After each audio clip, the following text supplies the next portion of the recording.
आदाब नाज़रीन, रोज न्यूज में आपका खैर मकदम है। मैं हूं आपका मेजबान मसूद अहमद। आइए जल्दी से देखते हैं आज की स्पीड रोज न्यूज। गर जंग लाजमी है तो फिर जंग ही सही। इलेक्शन कमीशन मुबैना धांधलियों के खिलाफ राहुल गांधी की ललकार। एक ही हलके में 1,0250 बोकस वोट होने का इल्ज़ाम। मैं हलीफ कायद हूँ, मुझे हलफनामा दाखिल करने की क्या ज़रूरत। मुल्क का कोई जिम्मेदार कायद जब किसी सिस्टम के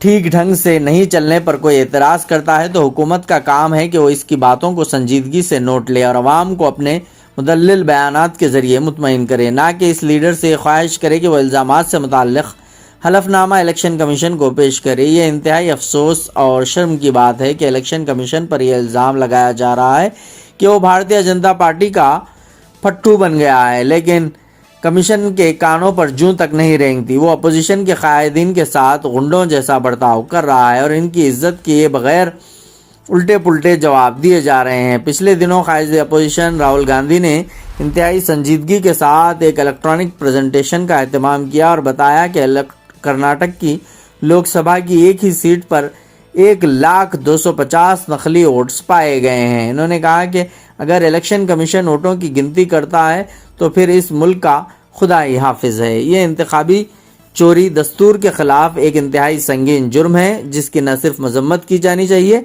बल्कि इसमें जल्द से जल्द सुधार लाजिम है। दुरुस्तगी के काम में अगर ताख़ीर कर दी जाए तो मुल्क की जमहूरियत का दिवालिया निकल जाएगा, क्योंकि दस्तूर में सबसे बड़ी ताकत वोट को दी गई है और बेजा तौर पर वोट के जरिए ही मुल्क की तकदीर संवरती है।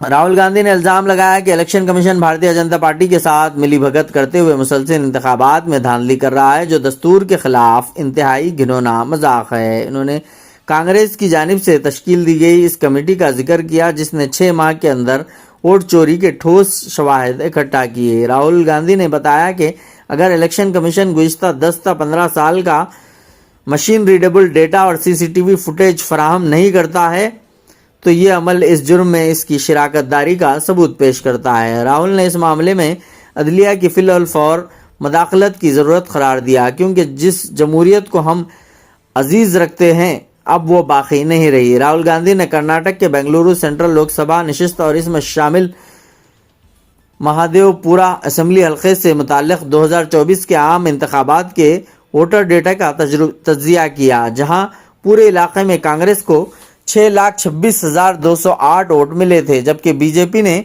6,56,915 वोट हासिल किए थे और इसे 32,707 वोटों की बढ़तरी हासिल हुई। राहुल गांधी ने इल्ज़ाम लगाते हुए कहा कि इस बढ़तरी के पीछे राय दहिंदगान की तफसीलात में छेड़छाड़ और बोगस वोट शामिल हैं, जिसकी बुनियाद पर इन्होंने इलेक्शन कमीशन की गैर जानिबदारी पर सवालात उठाए। राहुल गांधी का कहना था कि लोकसभा इंतखाबात में 25 नशिस्तों पर बीजेपी 33,000 से भी कम वोटों से कामयाबी हासिल की है। हिंदुस्तानी अवाम को इस बात पर बेइंतहा अफसोस है कि अदलिया के बशमूल मुल्क की तमाम दस्तूरी इदारे भारतीय जनता पार्टी के एजेंटों की घुसपैठ के सबब हुक्मरान जमात के चमचे बन गए हैं। इनका यह एहसास है कि जमहूरियत कमज़ोर हो जाती है तो मुल्क का ढांचा भी बोसीदा हो जाता है। अब वक्त आ गया है कि अवाम को आज़ादी की जंग की तर्ज पर जमहूरियत की जंग चलानी पड़ेगी। अगर ऐसा नहीं होता है तो मुल्क का शेरा बिखरने में कुछ देर नहीं लगेगी। राहुल गांधी ने इलेक्शन कमीशन पर सख्त तनकीद करते हुए कहा कि एक सियासतदान हूँ, मैं जो भी कहता हूँ खुल के कहता हूँ। लोकसभा में मैंने हलफ एक्चुअली बात नहीं कर सकते हैं, रियलिटी ये है, क्योंकि सच्चाई देश के सामने है और ये जो लड़ाई है ये राजनीतिक नहीं है, ये कॉन्स्टिट्यूशन की लड़ाई है, कॉन्स्टिट्यूशन को बचाने की लड़ाई है, 1 मैन 1 वोट की लड़ाई है। इसीलिए हमें साफ प्योर वोटर लिस्ट चाहिए। इतना ही, मिलते हैं अगली न्यूज में।